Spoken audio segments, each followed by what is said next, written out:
Bonjour à tous. Dans cette vidéo, je vais essayer de vous expliquer un peu ce que c'est que le machine learning, comment commencer rapidement un projet et les notebooks sur Google Colab. Alors, je vous propose ce sommaire. On va voir le notebook dans Colab, le service de Google. Donc on va créer un environnement de dev. On va pouvoir faire des fonctions en Python, importer les données et tout ça. On verra les détails en partie 2, comment charger les données, comment charger les librairies.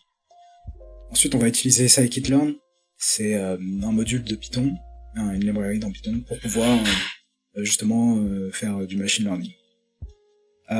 Dans une autre vidéo, sûrement, on fera la visualisation, on verra aussi l'exploration de données, quelques méthodes comme la PCR et tout ça.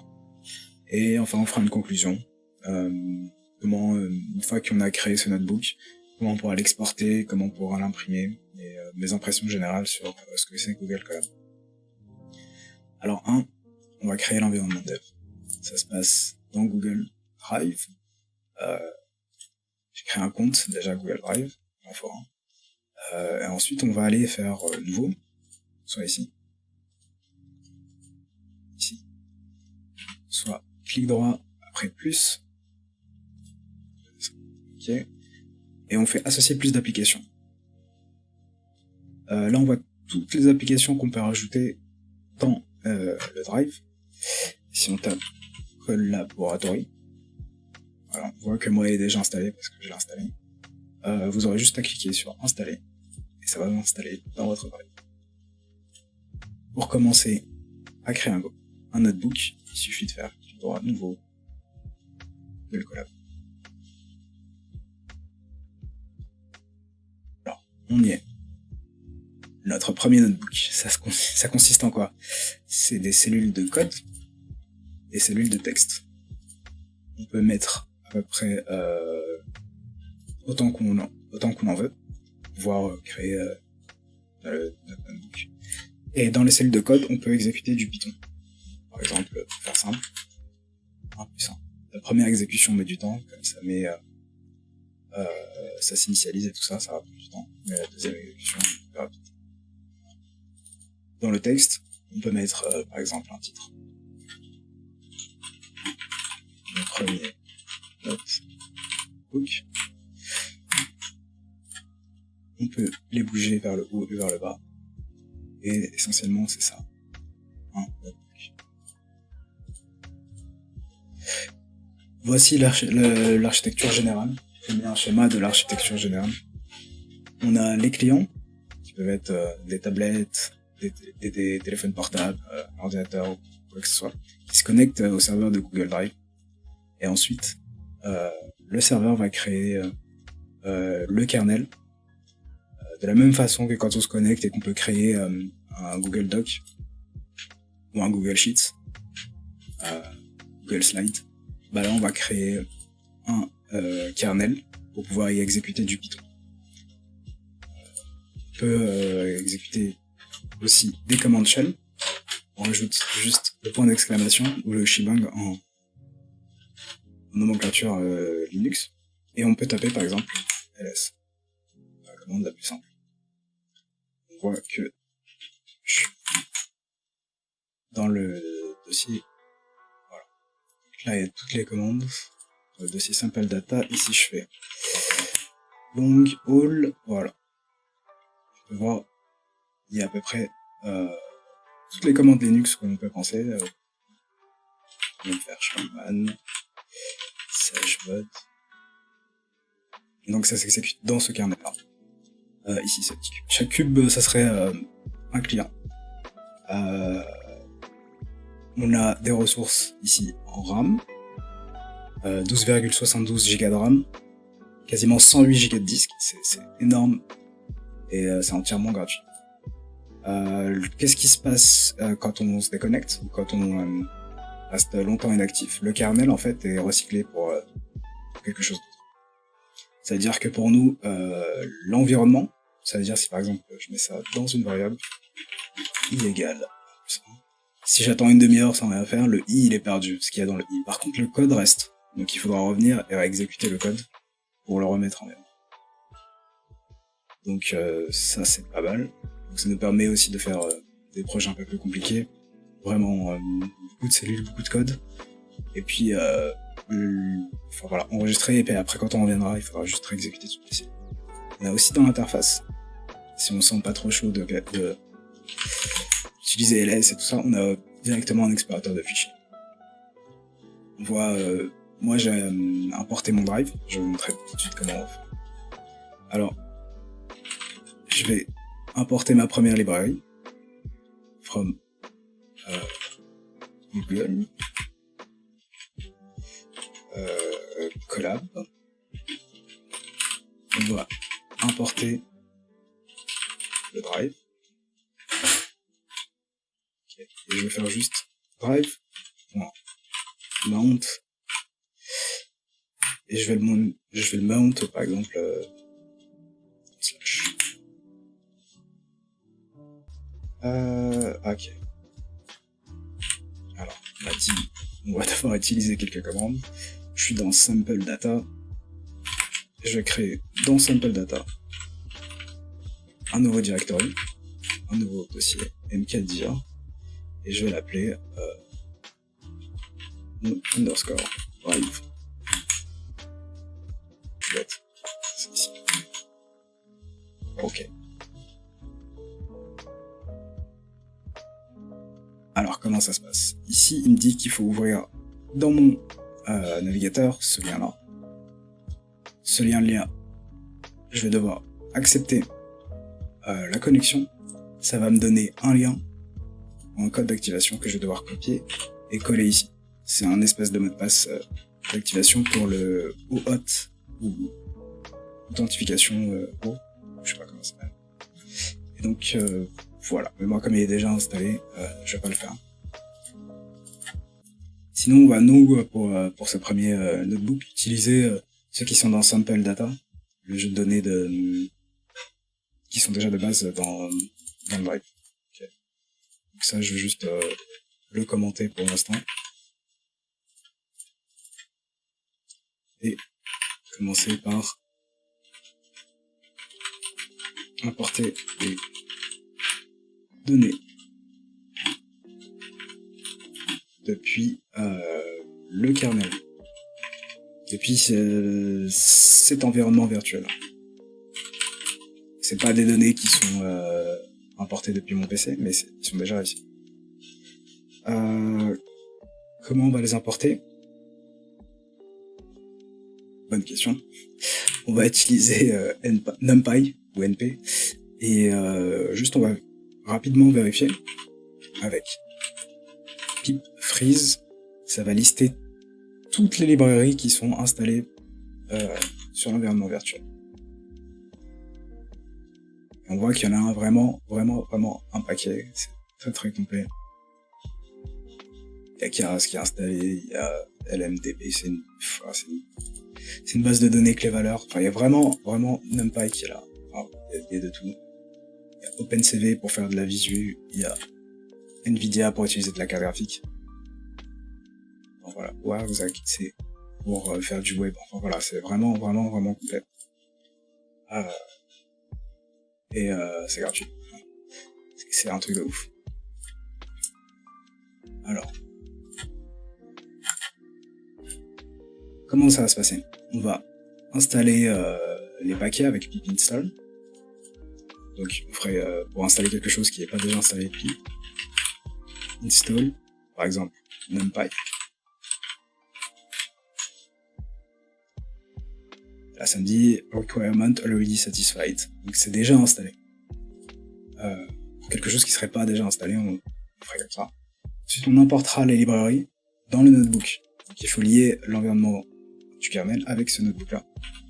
C'est aussi simple que ça, import NumPy, et on lui donne un nom as np. La complétion marche, il faut juste appuyer tab. Voilà. Donc dans np, j'ai la librairie NumPy.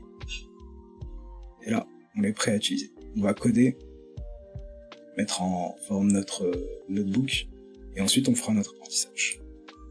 Ok. Alors, np. Je vais utiliser gen from txt. pouvoir lire. Alors, on dit que c'est dans slash sample underscore data. Gen from text, il prend plusieurs paramètres. Le premier, c'est l'adresse du fichier, sample data, donc on va prendre California housing train.csv. Le deuxième paramètre, c'est le délimiteur. Alors, j'ai fait CTRL espace pour afficher les suggestions. Délimiteur, ouais, délimiteur, c'est une virgule. Quoi d'autre comme paramètre on pourrait donner? Data type, pour dire le type. Je vais vous montrer aussi comment rapidement prévisualiser les données. On peut double-cliquer dessus. Et là, on voit les 10 premières lignes. Donc on voit qu'en fait, il y a la longitude, la latitude du bien immobilier, housing median age, l'âge moyen de l'appartement ou du bien, le nombre de chambres, il me semble que c'est en mètres carrés, ou c'est en pieds carrés, square feet, population, voilà. Et là, il y a la valeur moyenne de la maison. Donc c'est ce qu'on va essayer de prédire. En fonction de toutes ces données, prédire les valeurs des biens immobiliers. Donc pour le data type, on voit que c'est que des valeurs numériques et c'est des valeurs à virgule, donc des floats. On va dire float. Et on va mettre tout ça dans une variable qu'on va appeler data. Ok, no such file or directory. Tromper en fait en l'adresse du fichier.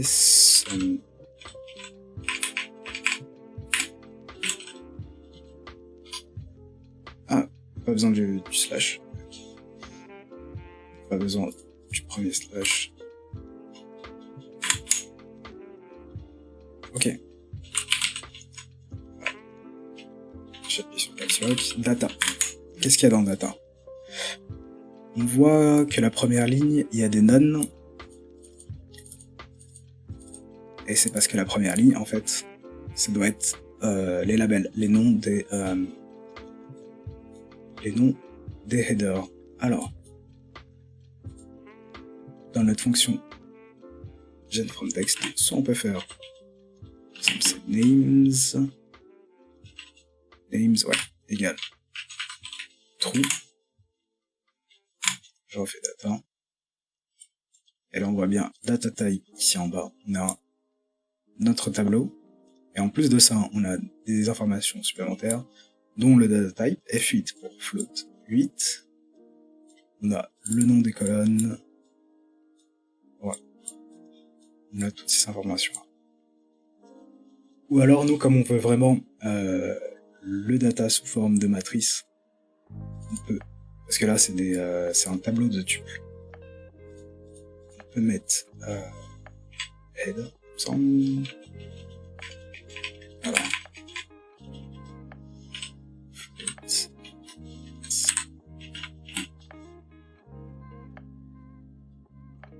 Voilà, skip header.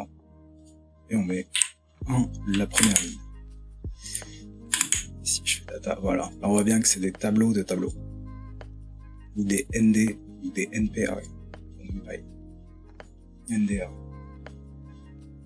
On a pour chaque ligne, pour chaque individu, un tableau. Et c'est un tableau qui regroupe tous ces tableaux. Donc voilà, ça c'est le détail. Ok.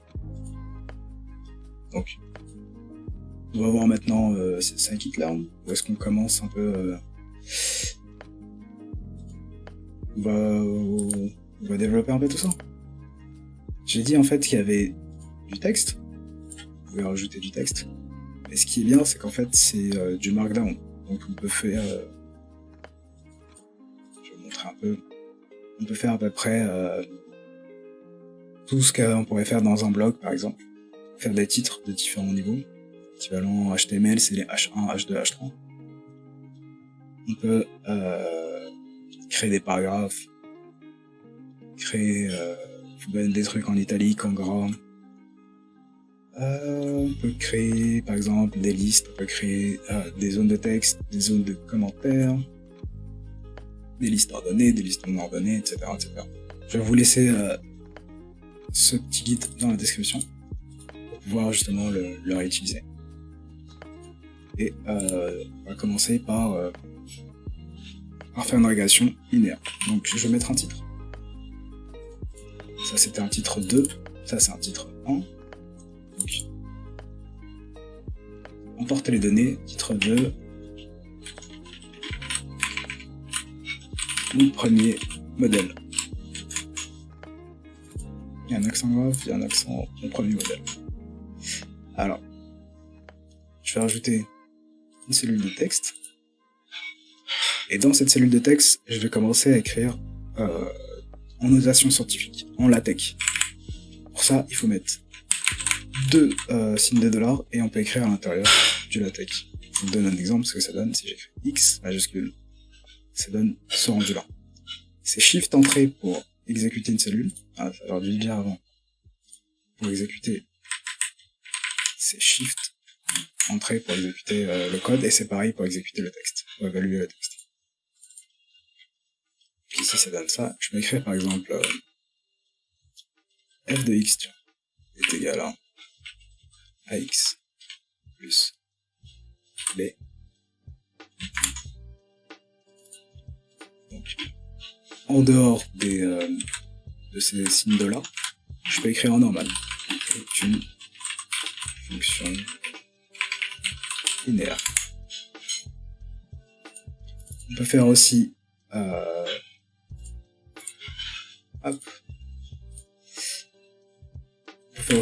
en multiligne, du LaTeX en multiligne, et pour ça il faut mettre deux signes entrées et écrire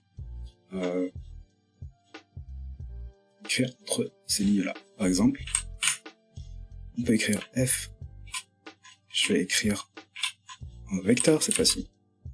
Pour ça je fais \vec, et entre accolades, je mets la valeur sur laquelle je vais mettre la flèche, f de x. Cette fois-ci, c'est un vecteur. J'écris, on va l'appeler comment? On va l'appeler peut-être bêta. Bêta. Underscore pour le mettre en dessous. Bêta 1. X. Underscore 1. En fait, j'écris une fonction linéaire. Une fonction linéaire mais vectorielle, de vecteur. Tac, plus bêta n, xn, là c'est le 2, x2.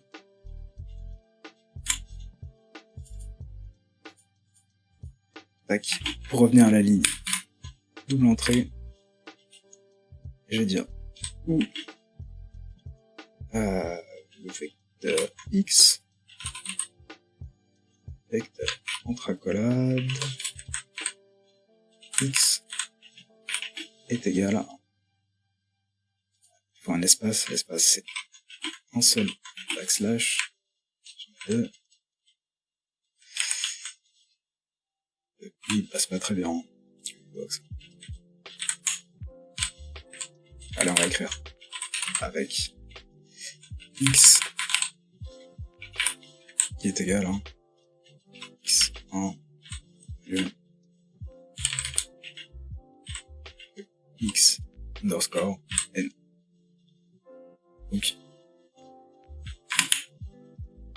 ça aussi c'est une fonction linéaire, mais c'est une fonction linéaire dans un vecteur.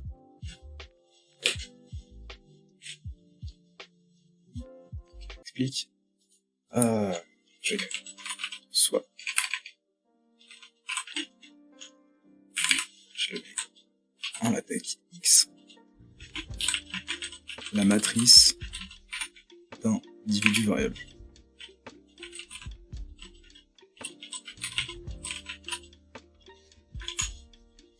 Considère ça une matrice. Sur chaque ligne, il y a un individu. Et sur chaque colonne, il y a une variable. Donc, si je reprends là l'aperçu, sur chaque ligne, c'est un individu. Par exemple, pour l'individu 1, on a ces valeurs-là pour la longitude, la latitude, housing, median age, total room, etc. Et on a 1700 individus pour, il me semble qu'il y a 8 colonnes, donc 8 variables. Donc X, c'est la matrice d'individus variables, de taille,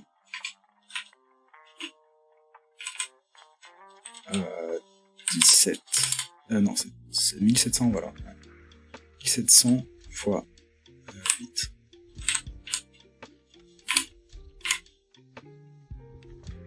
On fait times, 5 caractères spéciaux, times.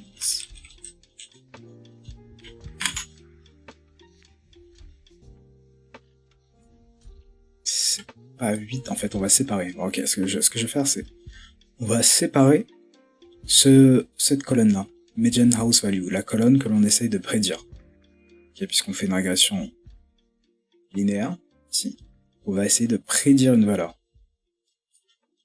On va dire qu'en fait, c'est une data, c'est une matrice de 1700 x 8, mais x là, ce qu'on va mettre dans x, c'est x7.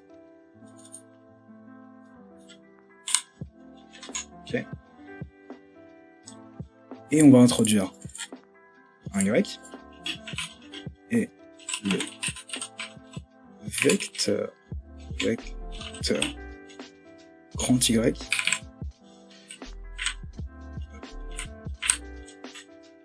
grand y qui est le vecteur que l'on essaie de prédire de median house value, le vecteur du prix médian.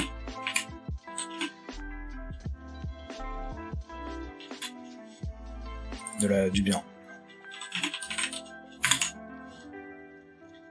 Donc on va séparer en deux x et y. X, c'est ces entrées-là. Y, c'est le prix de la maison. Très simple. Imaginons maintenant qu'on a une fonction vectorielle linéaire, c'est-à-dire qui prend un vecteur et qui donne une prédiction, justement une prédiction de la valeur de y. Elle s'est créée de cette forme-là.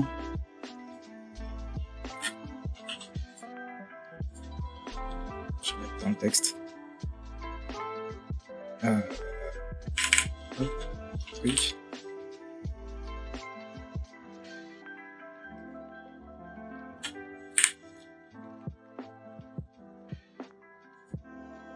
Ouais, y, comme ça. Ok. Pour la première ligne, ça c'est le 1 que j'ai mis ici. On va écrire plutôt f. On va plutôt écrire f de x. F de x. 1. Pour la première ligne comme ça. X, c'est toujours un vecteur. Hein. C'est sous-entendu que ça sera toujours des vecteurs. Des fois, on ne met pas vraiment que ça s'en vient. Mais là, je vais le mettre au début, mais après, je le mettrai plus. Le 1, je vais le garder sous la flèche.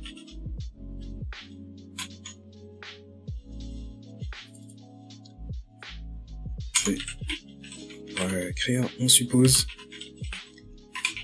qu'il existe une fonction linéaire qui prend en paramètre un individu qui prend en paramètre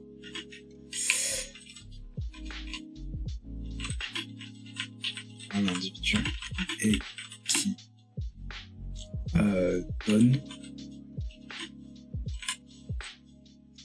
Y, mais pas le vrai Y, c'est Y chapeau. On appelle ça Y chapeau. En latex, ça s'écrit hat. Ici, on suppose qu'il existe une fonction linéaire qui prend en paramètre un individu X, le vecteur X, I, I, peu importe, et qui va prédire, et qui donne Y.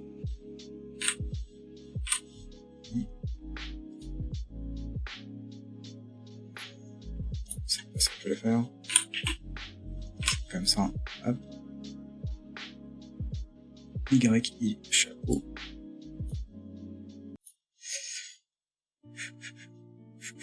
Bon bah, qu'est-ce que je pourrais faire? Je peux mettre en dessous. Après on va confondre avec la composante. On va dire que les individus, on les note avec la valeur au-dessus. Donc là ça serait si on dit f de x1, ça serait bêta, ça serait ça quoi. Ça fait lourd comme notation d'un coup. Mais hop, comme ça c'est clair. Pour l'individu x1, on donne ça, et ça nous donne y1. y1 c'est la valeur, c'est pas la vraie valeur, mais c'est la valeur prédite. On suppose qu'elle existe cette fonction. Et qui donne yi, la valeur prédite. La valeur prédite la plus proche.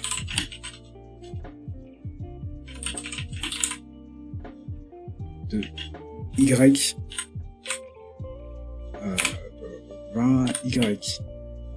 i sans chapeau. J'ai oublié le petit dollar.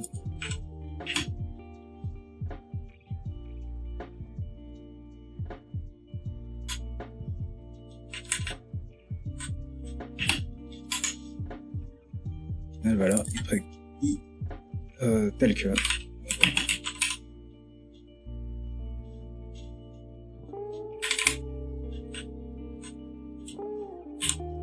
double espace pour revenir à la ligne, il faut mettre à la fin d'un paragraphe double espace, comme ça revient.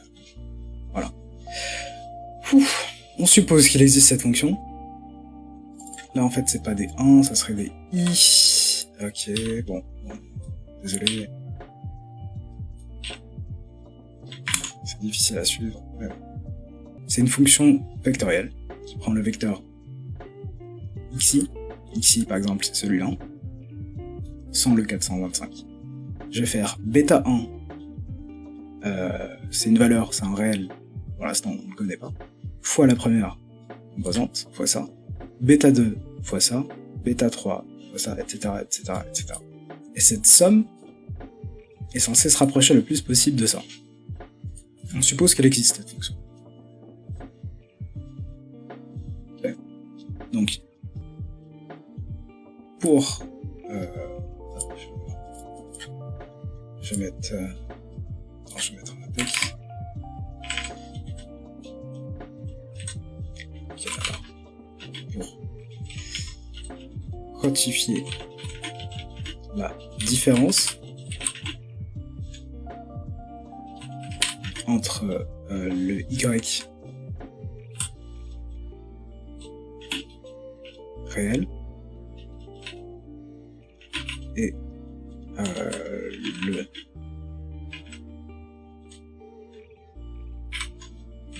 hat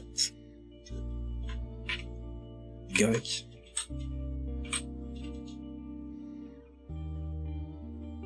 On fait, alors, 2 points, tac, tout simplement y moins y chapeau. Sauf que là, cette valeur, elle peut être positive ou négative.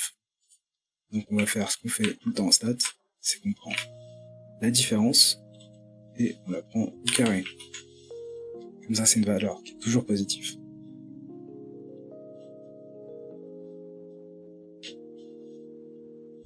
Ok, alors. Et on peut écrire y chapeau, on peut écrire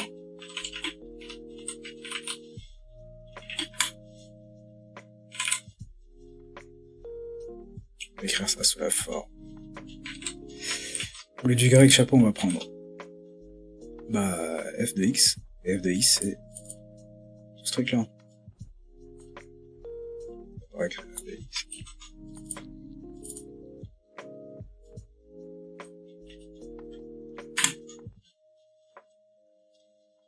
Pour le X, Y. Et donc il faut dire que c'est pour Y, I.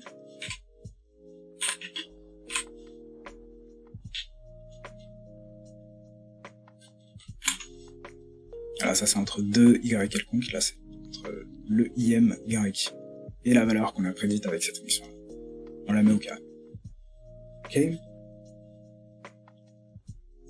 Donc, on s'intéresse maintenant à l'erreur commise totale. Okay. Et l'erreur totale sur sur tous les individus. Et comment on va trouver l'erreur totale? On va juste sommer pour tous les individus cette différence-là. Et donc, on va sommer, donc on va faire en latex somme, ça prend un truc en dessous, ça prend un élément au-dessus, c'est la somme de i égale à 1 jusqu'à n.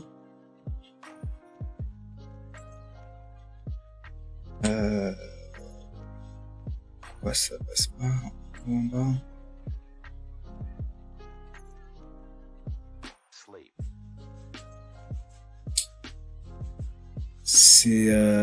C'est relou parce que des fois le latex il déconne. Là je voulais mettre le n en haut, le i en dessous. Là ça marche pas. Ok, c'est la somme pour tous les i. Cette somme déjà là à l'extérieur de la parenthèse. Ce serait plus. C'est à l'intérieur.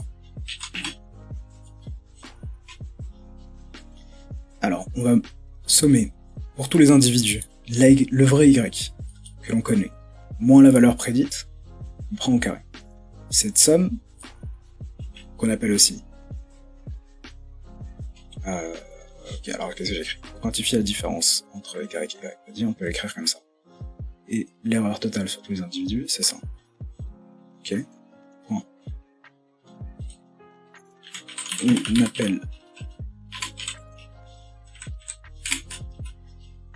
cette quantité, l'erreur quadratique moyenne, ou en anglais mean square error, MSE. Ouf, on va y arriver. Même si c'est encore tôt. On essaie maintenant de minimiser cette quantité. Ça va prendre un peu plus de temps, mais si vous connaissez déjà tout ça, vous pouvez skip, passer à la suite. Je vais commencer à importer les données. Alors, on va chercher quoi? On va chercher à faire. On va chercher à minimiser le MSE. MS soit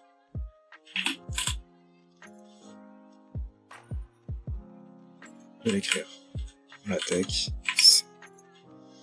le minimum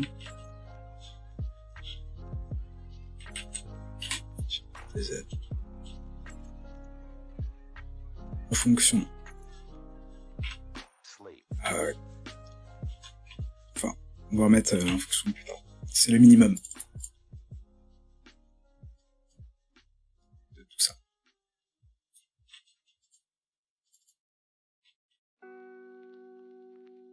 On cherche à minimiser cette fonction-là, minimiser cette double somme-là, et on va la minimiser par rapport à quoi? Par rapport à un paramètre qui est bêta. C'est le seul paramètre qu'on va faire changer. C'est le seul paramètre qu'on cherche. C'est ce bêta-là. En fait, on ne le connaît pas. Et la fonction, on peut la résumer à juste ça. Un bêta, vecteur bêta que l'on cherche. Donc,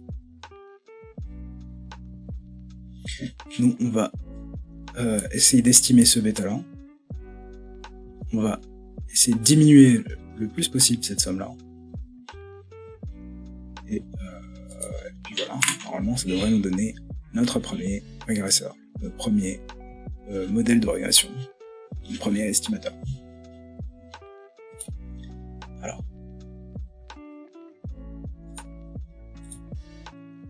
je vais peut-être faire une partie et je vais écrire la clé notation matricielle.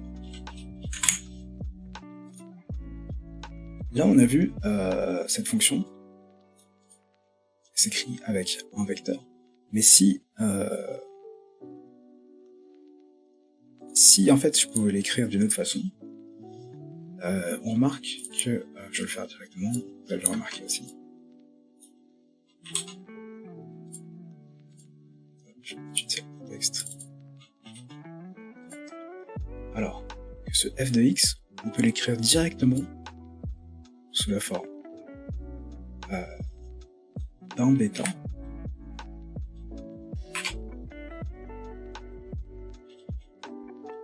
fois un x. Le vecteur x. Alors, c'était quoi que... Ouais, c'était vecteur entre colonnes. Voilà. Et bêta aussi, ça serait un vecteur. Ça serait le produit scalaire entre ces deux-là. Hat entre accolade bêta. C'est pas hat, c'est fake.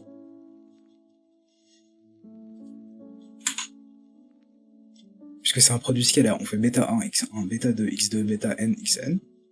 Autant l'écrire directement sous forme vectorielle. Comme ça. Ok. Déjà, c'est pas mal, ça va diminuer la notation, mais ça va aussi nous faciliter grandement la vie quand on va essayer de minimiser par rapport à bêta.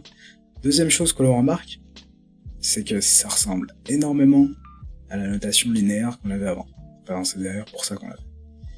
Et on remarque aussi une deuxième chose, c'est que ici on avait une ordonnée à l'origine, le B, et ici on l'a pas. Pour le voir, c'est très simple. Imaginons que... J'ai pas mis... Imaginons que xi, il est dans R1, c'est un réel.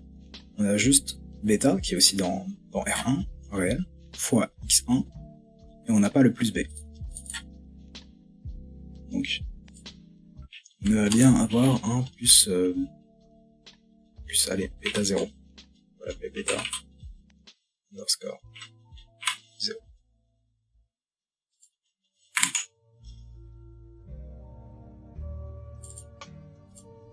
Et pour simplifier encore plus la notation,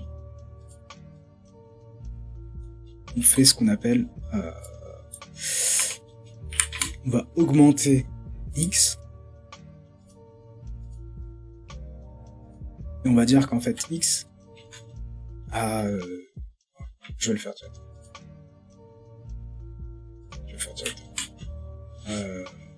Tac, je vais dire ça. Plus bêta 0. Le bêta 0 généralement, ouais, x plus b, voilà, comme ça. Et pour simplifier la notation et les calculs, on va écrire le vecteur x. Je vais plus mettre la flèche sur x, mais ça va être évident qu'en fait on parle de vecteur. Pour simplifier les calculs, on va écrire le vecteur x de cette façon-là.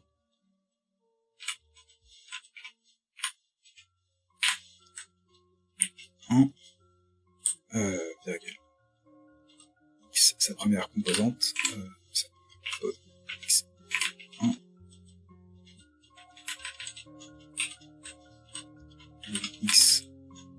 de x n.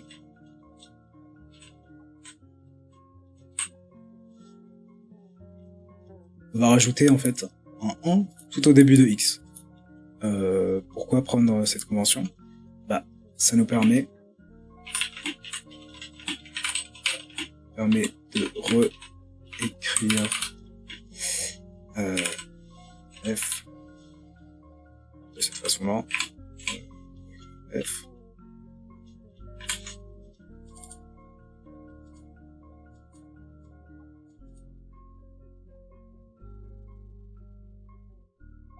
je vais juste faire ça, on va écrire F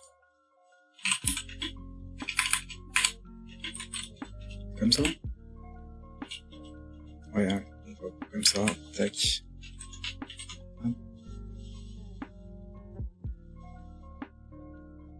Avec bêta de même taille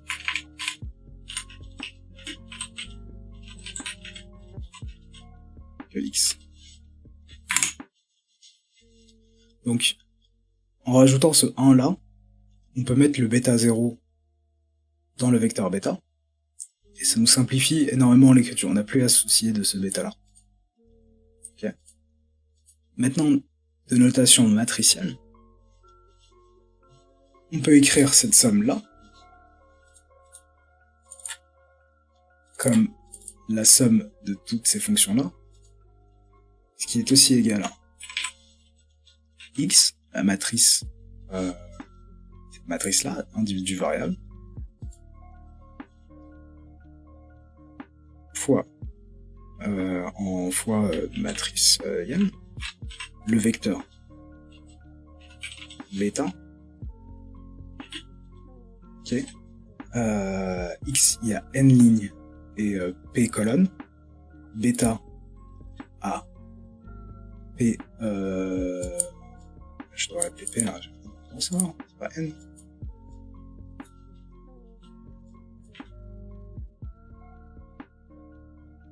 C'est p.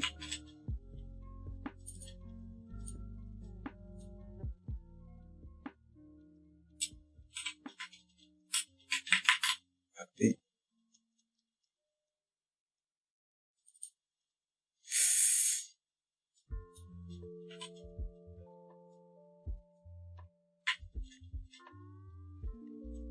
Généralement, n c'est pour le nombre d'individus, et p ou d c'est pour le nombre de variables.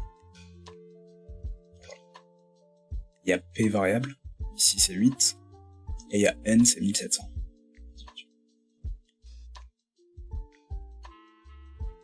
On l'a dit, x c'est les lignes, il y a p variable, bêta aussi il y a p composante, et ça nous donne voilà, cette fonction-là.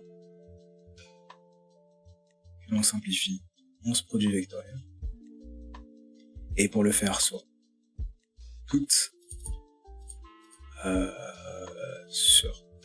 toute la matrice d'un coup, on peut faire x qui est en n fois p, on fait le produit vectoriel par bêta, et là on obtient un truc en vecteur colonne. Ce vecteur colonne, on va l'appeler tout simplement y chapeau. C'est le vecteur anti-y.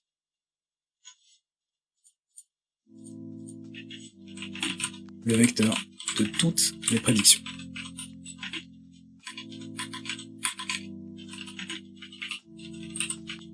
Les prédictions. Pour l'instant, on ne connaît pas le bêta, mais on sait que si on le trouve et qu'on écrirait x produit vectoriel avec bêta, ça nous donnerait le y chapeau direct. Ce y chapeau là, c'est les valeurs de toutes les prédictions, et donc cette somme là, on pourrait l'écrire voilà, d'où le MSE suivant. Min on va dire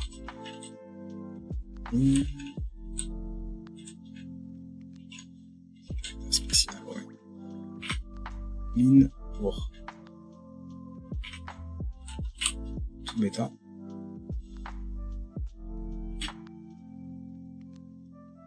De Y chapeau.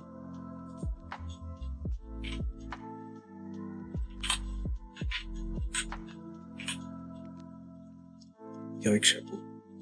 Moins le vrai Y que l'on avait. J'avais écrit dans l'autre sens avant. Dans l'autre sens. Y moins Y chapeau. Le tout au carré. Donc on a deux vecteurs colonnes que l'on soustrait l'un par rapport à l'autre. On a les valeurs qui sont au carré. Il faudrait juste les additionner.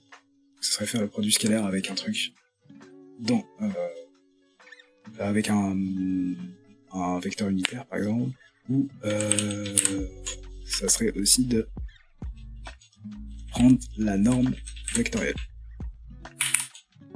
norme euclidienne, et ça nous donnerait la somme des cas. Donc on aurait écrit cette somme sous forme d'une différence de deux vecteurs et la norme d'une différence de deux vecteurs. Ça va, ça se simplifie. On va voir qu'on peut encore plus simplifier que ça.